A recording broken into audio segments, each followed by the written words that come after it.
방금 소개받은 김광록입니다. 오늘 제가 발표를 하게 될 주요 내용은 ESG 정보를 어떻게 공시할 것인가에 관한 내용입니다. 사실상 그 부제로는 미국 기업의 사회적 책임에 따른 ESG 정보 공시를 중심으로 라고 이제 잡아봤는데요. 제가 지난 1년간을 연구년을 보냈습니다. 그리고 지난주에 미국에서 막 돌아왔고요. 그래서 오늘 청주에서 아침에 올라오는데요. 보통 시간을 청주에서 여기까지 감안하면 한 2시간 정도 걸리는 거로 되어 있고요. 오늘 정말 중요한 행사이고 중요한 자리이기 때문에 제가 집에서 5시 30분에 차를 끌고 나왔습니다. 차를 끌고 나왔는데요. 일기예보가 너무나 정확한 것 같아요. 눈이 내리기 시작하더라고요. 그리고 집에서 나오고 경부고속도로 들어가기 전 한 10분 정도 되는 시간인데요. 5분 정도 채 못 지났는데 눈이 벌써 도로에 엄청나게 쌓여서요. 차가 너무 미끄러지는 거예요. 그야말로 위험한 상황이 발생한 거죠. 야, 그러면 이러한 위험 상황을 어떻게 타개할 것인가? 어떻게 이 상황을 대응할 것인가? 이게 사실은 굉장히 중요하죠. 일단 요즘 좋게 나오는 그 내비게이션에 따르면 제가 5시 30분에 나와서 프레스센터에 도착하는 시간이 내비게이션상 그렇습니다. 8시 10분으로 예상하고 있습니다. 요즘 내비게이션이 너무 좋으니까 교통 상황, 기상 상황을 다 반영하는 것으로 이렇게 선전을 하고 있습니다. 그러면 9시니까 괜찮다라고 이제 판단을 했죠. 위험 상황에 대응하는 첫 번째 단계였습니다. 그런데 이제 고속도로로 진입하려면 2가지 길이 있는데요. 하나는 시내를 관통하는 방법, 하나는 외곽도로를 관통하는 방법입니다. 시내를 관통하는 방법은 낮에는 활용하면 안 되죠. 차가 막히니까. 그렇죠? 그런데 이제 새벽 그 시간에는 차가 별로 없어서 시내를 관통하는 방법과 외곽도로를 활용하는 방법 2가지가 다 가능합니다.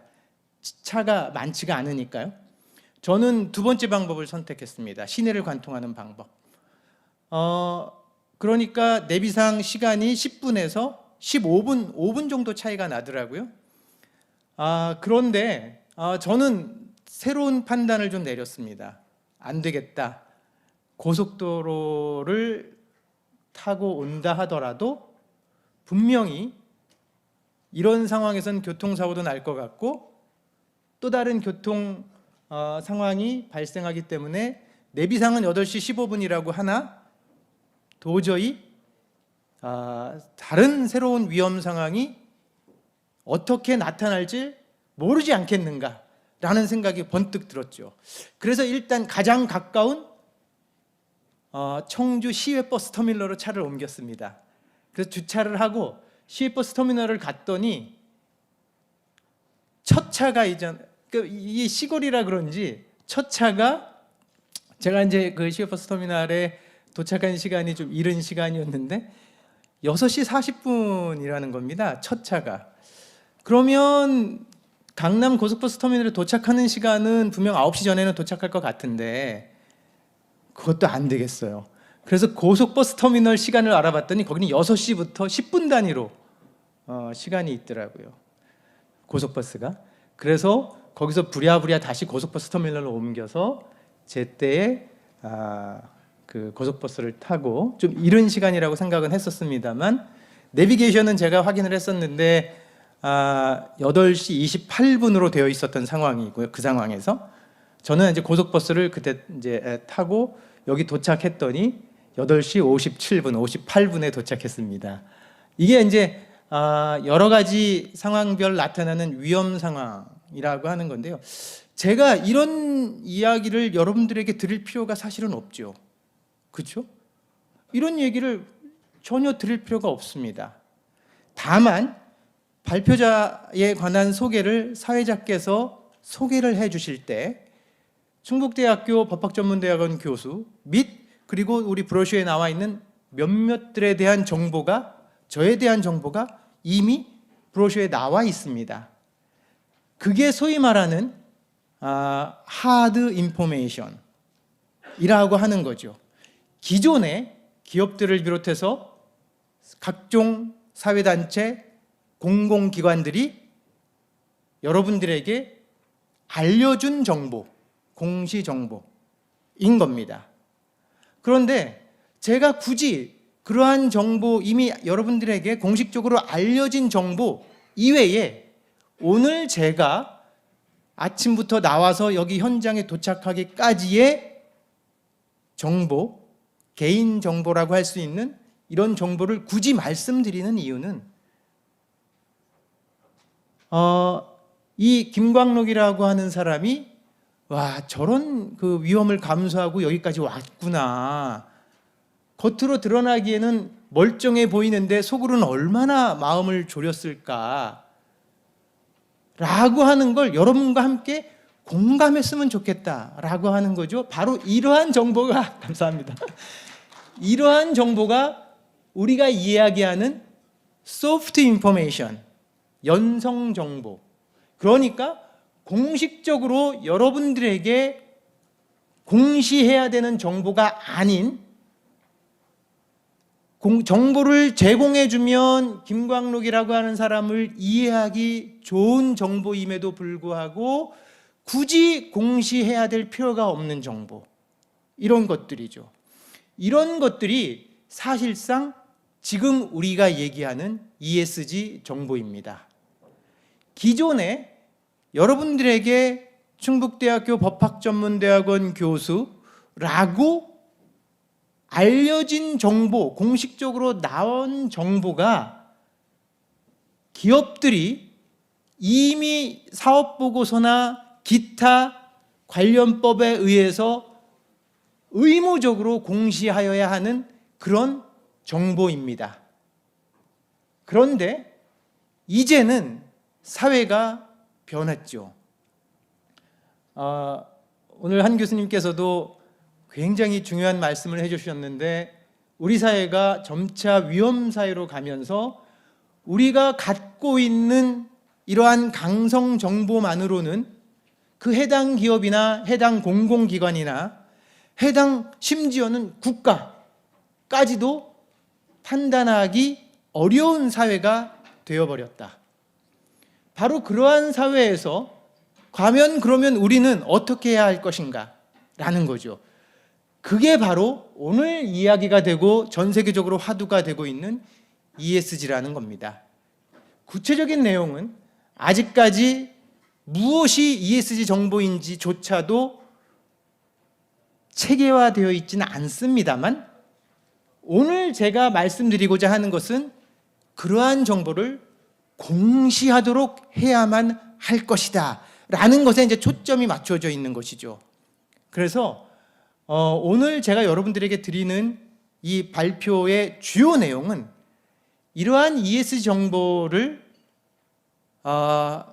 어떻게 구성이 됐든지 간에 우리에게, 우리 사회 구성원에게, 기업에 투자하는 투자자에게, 우리 국가의 국민들에게 반드시 적시에 제대로 공시하도록 하여야 한다라는 겁니다.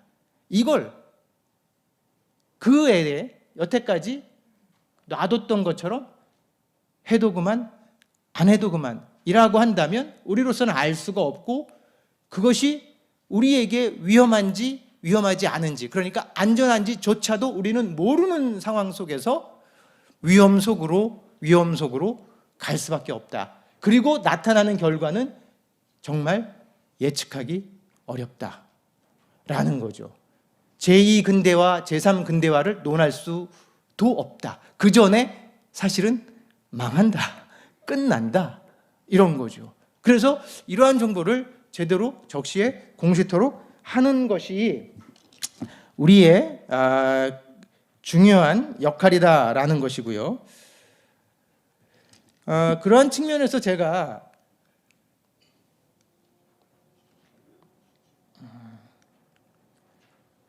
오늘 그 발표는 사실은 따로 이제 준비를 한 게 있는데요. 뭐 요 앞에 이 시간을 좀 잡아먹었기도 하지만 정말 고명하신 우리 의원님들이 기조 또는 축사 그리고 기조 발표를 통해서 많은 부분들이 이미 전문적인 이야기들이 됐기 때문에 간단하게 앞에 부분을 좀 지나가는 것을 하겠습니다. 사실은 이 ESG 경영, 지속 가능한 발전이라고 하는 것이 도대체 무엇인가 라고 하는 것에 대한 백그라운드를 한번 얘기를 해보고자 했었고요.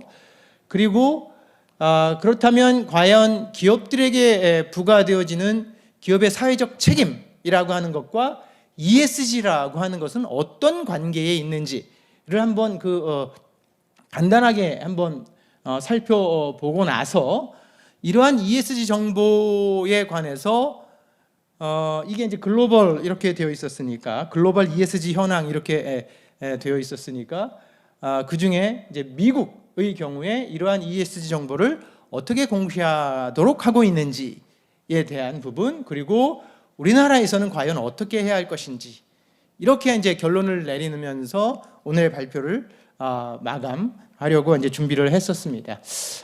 다만 이제 ESG라고 하는 것에 대한 논의가 아직 굉장히 많음에도 불구하고 과연 ESG가 무엇인지에 대한 정확한 개념, 그리고 ESG 정보라고 하는 것을 왜 공시하여야 되는지에 대한 그런 필요성, 이것도 굉장히 막연하게 받아들여지면 어떨까, 어떻게 할까라고 하는 개인적인 걱정이 있어서 제가 아침에 제가 겪었던 경험을 빗대어서 잠시 말씀을 좀 한번 드려봤습니다. 이게 자꾸 잠기네요. 네. 이미 다 언급이 됐었습니다만 올해에도 COP21, 그렇죠? 지난 11월 7일부터 11월 20일까지 이집트에서 유엔 기후 변화 협약이라고 하는 것이 열렸습니다. 우리가 당사국 총회라고 해서 COP27 이렇게 되어 있었는데요. 사실 여기서 중요한 이 의제에 대한 협의가 이루어지고 결정이 이루어진 것이 지난 COP21 이제 27이지만 이제 21, 그러니까 6년 전이죠. 예, 결의했었던 파리 기후변화 협약이라고 하는 것, 소위 말하는 이제 우리가 알고 있는 지구 온도 상승폭 1.5도 제한폭을 그대로 이제 유지한다라고 하는 겁니다. 이걸 그대로 다시 채택을 했다라고 하는 데서 이제 큰 의의가 있습니다.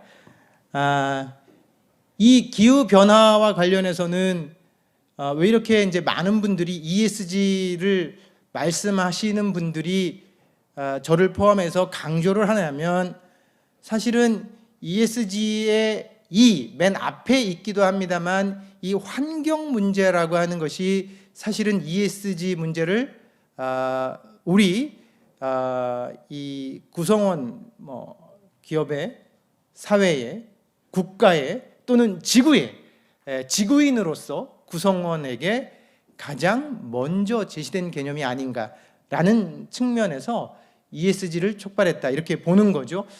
이렇게 이제 이 기후변화 협약이라고 하는 것이 우리에게 다가왔고, 아까 말씀드렸던 것처럼 파리 협약, 그리고 파리 협약 이전에 교토 의정서라고 하는 것서부터 쭉 흘러왔던 것인데, 이러한 그 기후 변화에 관한 문제에 대한 인식은 최초의 인식이 되면서부터 가장 최근에는 유엔 사무총장이 우리나라에 방문을 했어서, 그리고 대통령과 면담을 하는 과정에서도 유엔의 가장 절대적인 우선순위가 기후변화 문제다라고 할 정도로 굉장히 중요한 관심을 가졌다는 거죠. 그런데 이제 이러한 이 기후변화, 그리고 우리가 이야기하는 지속 가능한 발전이라고 하는 것, 이러한 것들은 사실은 그 이전에 굉장히 오래전에 이미 충분히 이제 논의가 되어져 왔던 이야기입니다. 이 지속 가능한 발전이라고 하는 것은 사실은 기업의 입장에서 처음에 이제 관심을 가졌던 것인데요. 지속 가능한 발전이라고 하는 것이 실제로 어떤 상황에서 나타난 이야기이냐라고 하면 이렇습니다. 현재에 존재하는, 현재를 살고 있는 우리가 등 따숩고 배부르게 살기 위해서 이것저것 다 챙기게 되면 우리의 미래 세대는 어떻게 할 것이냐 라고 하는 거죠. 그러면 지금 당장은 우리가 잘 살고 잘 먹고 있는 것처럼 보여도 나중에 우리 미래 세대는 쫄쫄 굶고 또는 살아가지 못하는 상태에 놓일 수도 있지 않겠느냐. 그러니까 우리가 지금 잘 먹고 잘 살 때에 조금 비축해 놓자. 뭐를? 지구를 비축해 놓자.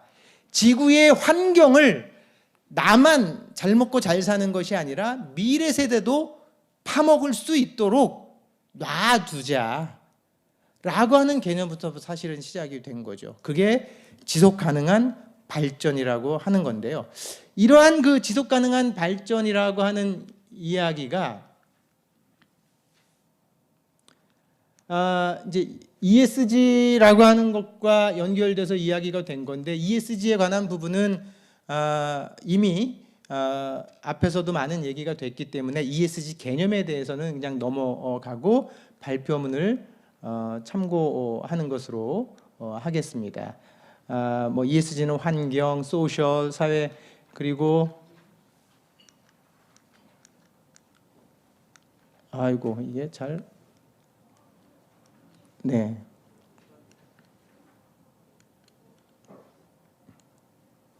네, 이제 지배구조. 제가 이제 지배구조라고 되어져 있는 부분은 왜 여기서 멈췄냐면 아마 여러분들도 눈치를 채신 것 같은데요. 아까 한 교수님께서 말씀하셨던 지배구조라고 하는 부분, 이 부분을 번역을 지배구조로 하다 보니 거기서 갖고 있는 개념이 원래 함의하고 있는 뜻이 좀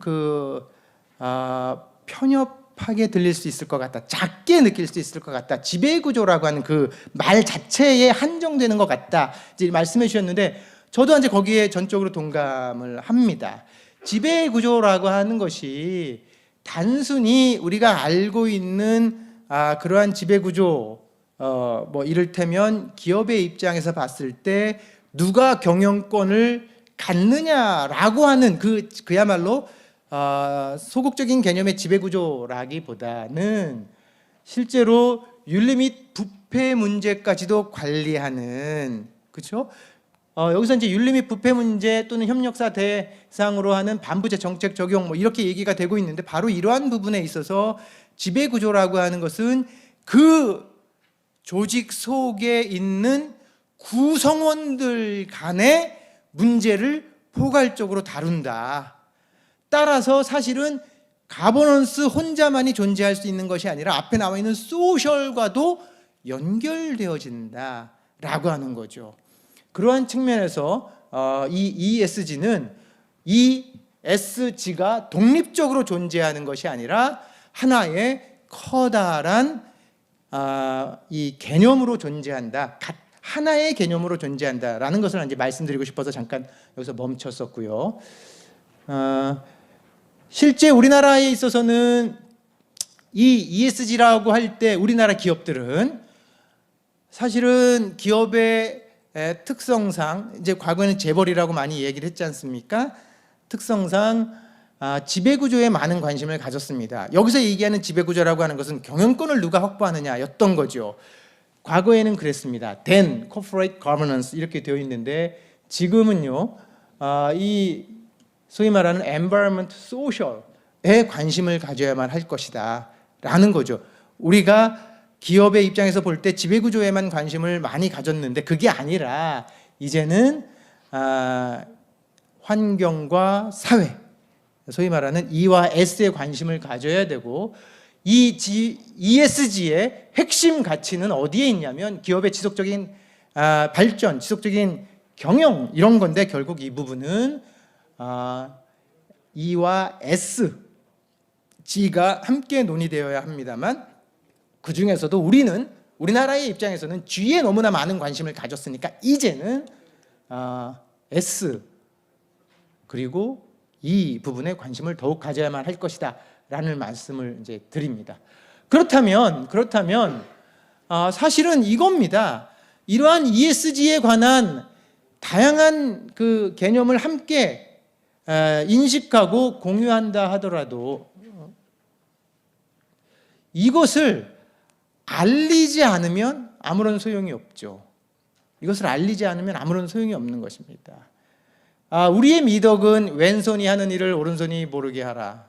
그렇죠? 그리고 우리는 이렇게 많이 소위 떠벌리는 것을 미덕이 아니라고 이제 보는 거죠. 그래서 내가 좋은 일을 했다 하더라도 뭘 아닙니다, 이렇게 감추는 이런 환경이었던 거로 이해가 됩니다. 그런데 사실은 아까도 말씀드렸던 것처럼 ESG 정보라고 하는 것이 소위 말하는 연선정보, 연성정보, 소프트 인포메이션, 이러한 공식적이지 않은 정보, 이러한 것들인데 이제는 이러한 것들을 완전하게 공시하도록 하여야만 할 것인데, 우리나라도 이제 기업 입장에서는 ESG 열풍과 함께 기업 측에서는 이제 ESG 경영에 관한 공식 선언 이후에 2000년도, 2001년도를 거치면서 엄청나게 많은 기업들이 소위 말하는 ESG 경영 선언을 해왔지 않습니까? 그런데 최근에는 이러한 정보 시스템을 구축하여야 한다라고 이제 발표를 하고 있는 상황이고, 금융위에서도 지속 가능성 경영 보고서에 관한 공시 의무를 부과할 것이다 라고 하는 것을 올해 이제 발표를 했지 않습니까? 그리고 경총에서도 불과 한두 달 전에 ESG 정보 공시 통합 시스템을 구축하여야만 한다라고 하는 것을 정부에 직접 제안한 상황이기도 합니다. 이렇듯이 ESG에 관한 논의는 이러한 ESG 정보를 어떻게 공시하도록 할 것인가를 완성함으로 인해서 ESG가 그야말로 완성이 되는 그런 상황이라고 하는 거죠. 이것과 관련해서 구체적인 그 연역이라고 할까요? 저에게 주어진 시간이 그렇게 많지는 않은데요. 간단하게 얘기하면 우리나라는 한국 ESG 기준원, 과거에는 이제 한국지배구조원이라는 기관이었는데요. 이름을 한국 ESG 기준원이라고 바꿨어요. 그만큼 이제 ESG의 중요성을 인식하고 있다라고 보는 거죠. 그리고 ESG와 관련해서 지배구조원일 때 기업 지배구조 모범 기준을 마련을 했고, 그 이후에 ESG 기준원이라고 이름을 바꾸면서 E와 S에 대한 모범 기준도 지금 체계적으로 만들어가고 있는 상황인데요.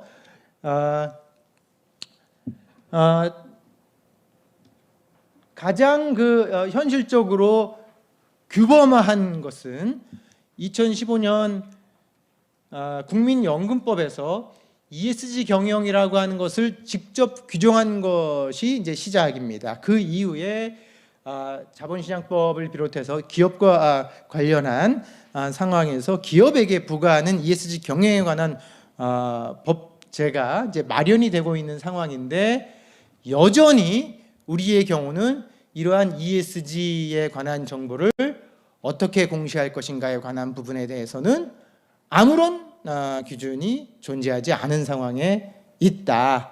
아까 말씀 축사나 기조 연설을 통해서 잠깐 언급이 됐었던 것처럼 그 ESG 평가 기준에 관해서는 다양한 기관들이 다양한 그 기준을 가지고 평가를 하고 있습니다.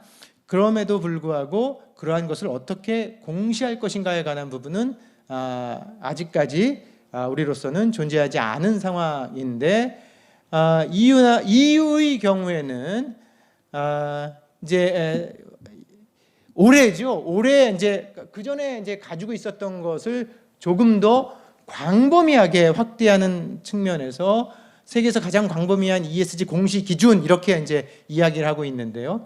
이러한 그 유럽의 지속 가능성 공시 기준이라고 하는 것을 올해 마련을 해서 확대하겠다.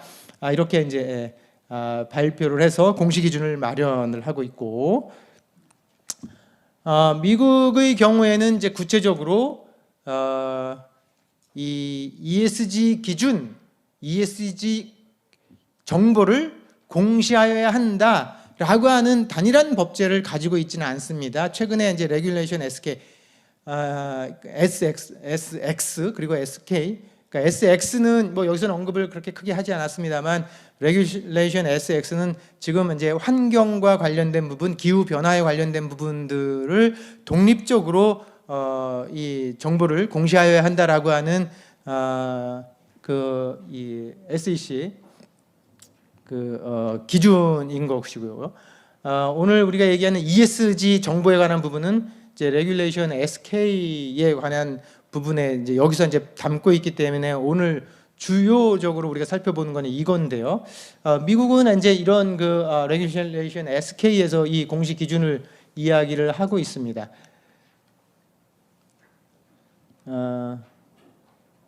근데 이제 여기서도 이제 제가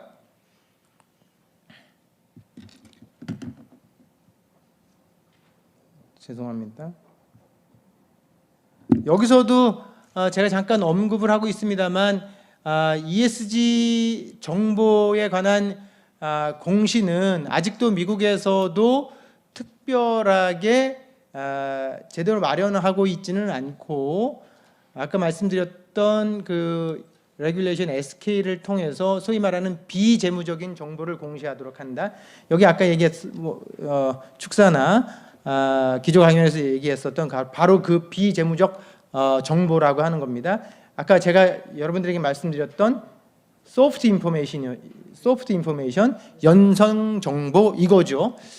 이것을 공시하도록 하는 관련 규정이 1977년도에 마련돼서 지금까지 쭉 이루어지고 있는 것이고, 2018년도에 SAB 스탠다드가 마련이 됐고, 2010년도에 우리가 알고 있는 도드 프랭크법, 그리고 2022년도에 이제 아까 말씀드렸던 레귤레이션 SX, 이런 것들이 이제 개정되어 있어서 ESG 정보를 공시토록 하고 있는데, 기업의 입장에서는 말씀드린 것처럼 레귤레이션 SK에 관한 부분이다. 그런데 사실은 이 레귤레이션 SK라고 하는 것은 이 ESG 정보를 공시하도록 하는 규정은 아닌 거예요.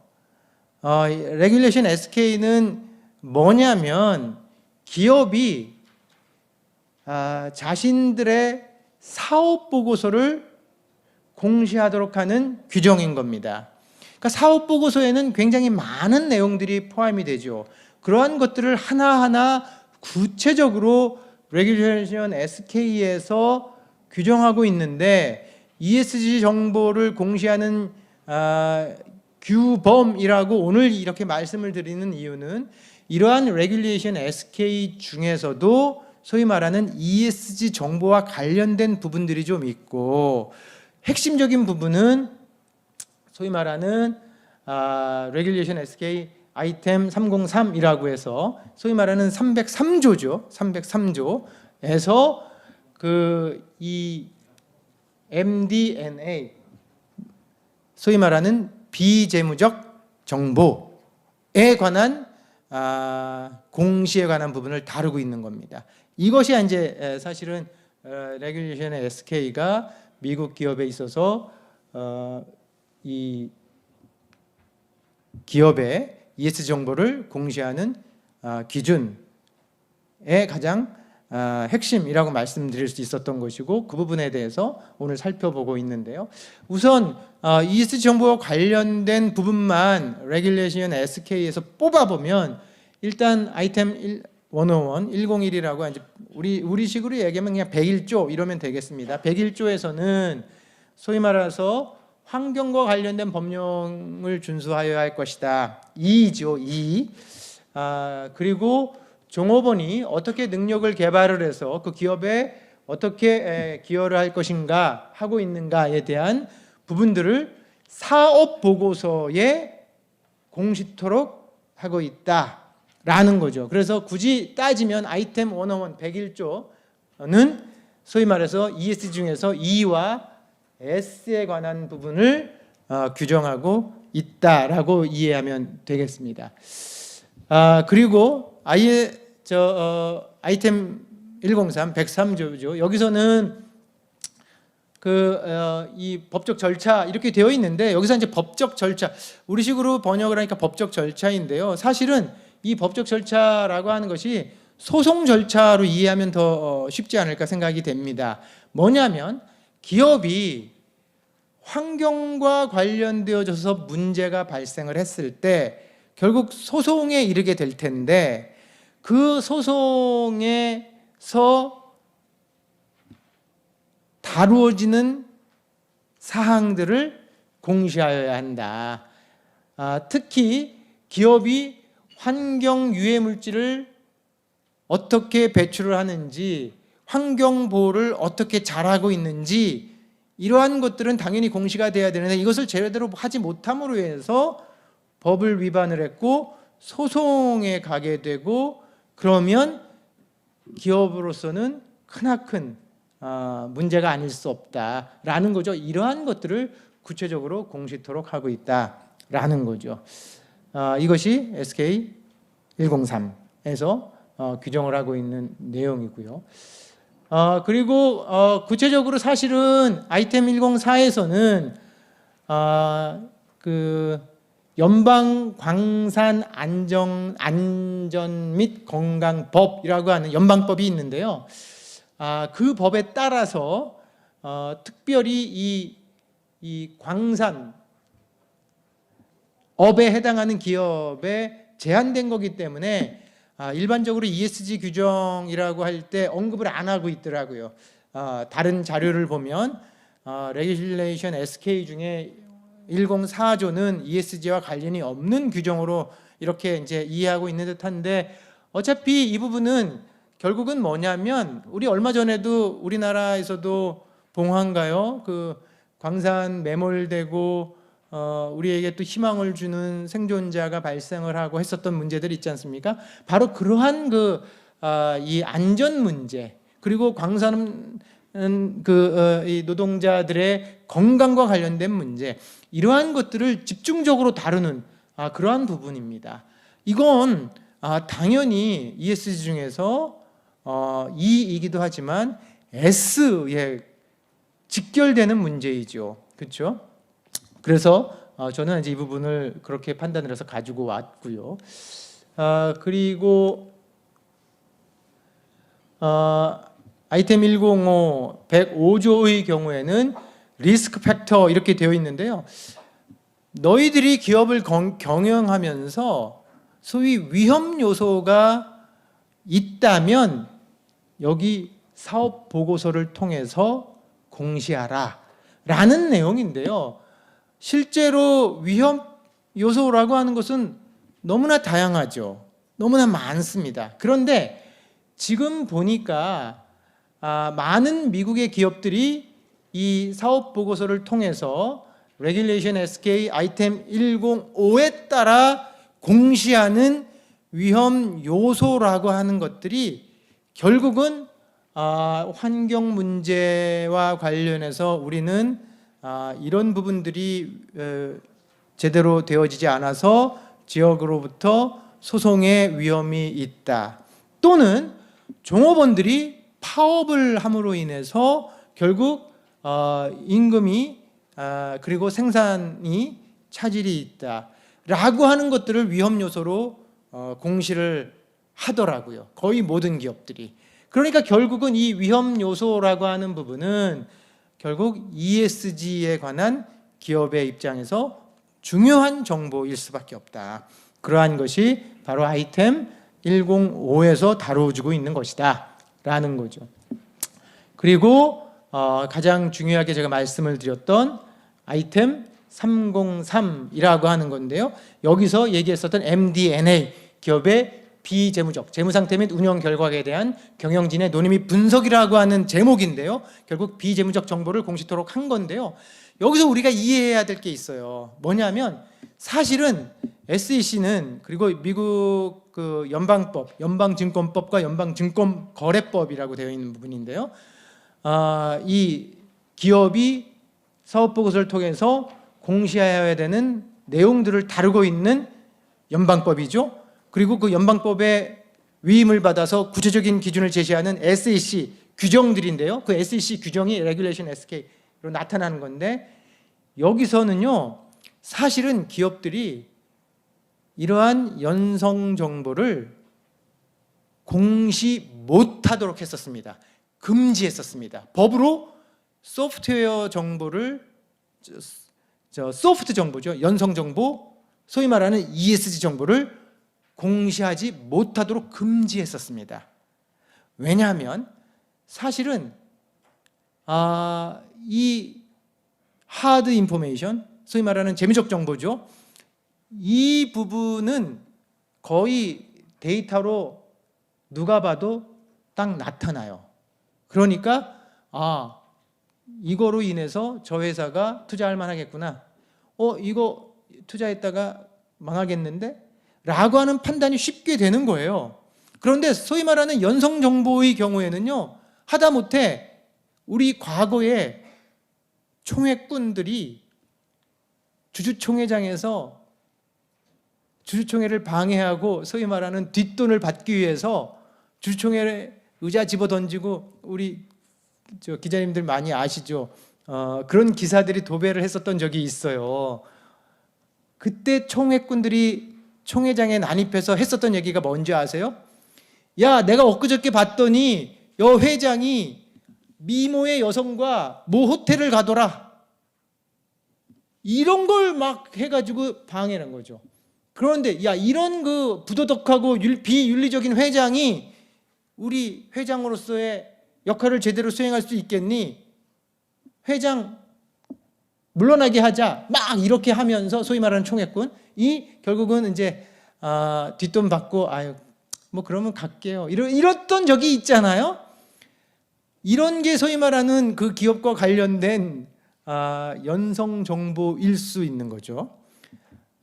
그리고 또 그 기업이 아직까지는 새로운 분야에 투자하지 않았는데, 우리가 향후 5년 내에 새로운 분야에 투자를 하면 소위 말하는 요즘 배터리 문제가 굉장히 한데, 이건 뭐 무선 배터리 뭐 이런 게 획기적일 수 있겠다, 이거 내가 투자하면 우리 회사 대박일 거야 라고 하는 건데, 이런 정보를 공시하지 못하도록 금지를 했었죠. 왜냐하면 기업들이 확실하지도 않은, 확정되어지지도 않은 정보를 투자자들에게 소위 말하는 뜬구름 잡듯이 던져서 투자를 유인하고 결국은 하지도 않고 투자자들에게 손해를 야기시킬 수 있다라고 본 거죠.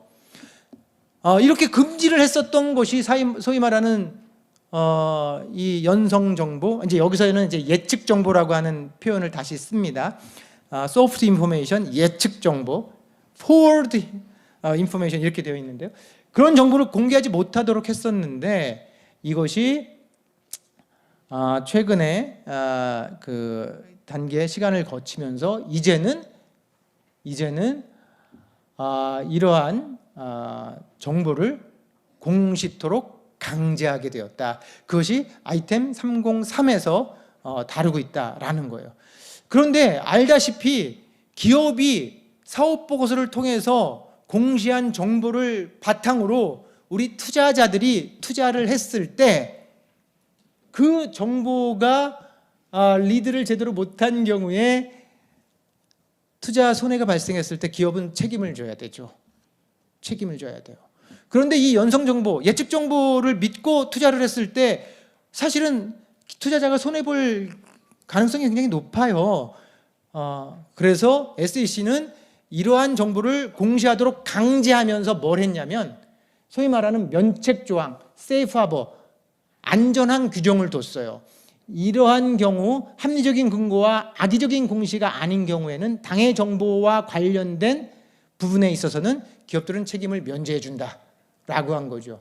그러니까 이 예측 정보를 공시하는 것을 강제함과 동시에 그 정보의 특성상 그것으로 인해서 손해가 발생했다 하더라도 악의적으로 하지 않은 경우라면 책임을 면해주는 것이 지속적으로 이루어져 왔는데요. 이것이 2021년 2월 10일 날 폐지가 됐어요. 작년에. 우리도 이제 이런 부분들 고민해보고 고려해봐야 되지 않을까라는 생각을 해봅니다. 그래서 사실은 현재 우리나라의 경우에 이런 기업 정보를 특히 ESG 정보를 공시토록 함에 있어서요. 가장 먼저 해야 될 부분은 다른 부분들이 말씀하셨던 것처럼 ESG라고 하는 부분들을 평가를 함에 있어서 어떻게 기준, 항목을 어떻게 정하고 그 기준을 어떻게 할 것인가를 완전히 정한 상태에서 공시함과 관련해서 우리가 관심 가져야 되는 부분은 이런 겁니다. 공시 항목을 어떻게 할 것이냐. 다양한 평가 기준들이 마련이 되고 있는데 그중에서도 공시를 강제하는 항목, 그리고 공시하는 범위, 그리고 공시하는 방법을 어떻게 할 것이냐.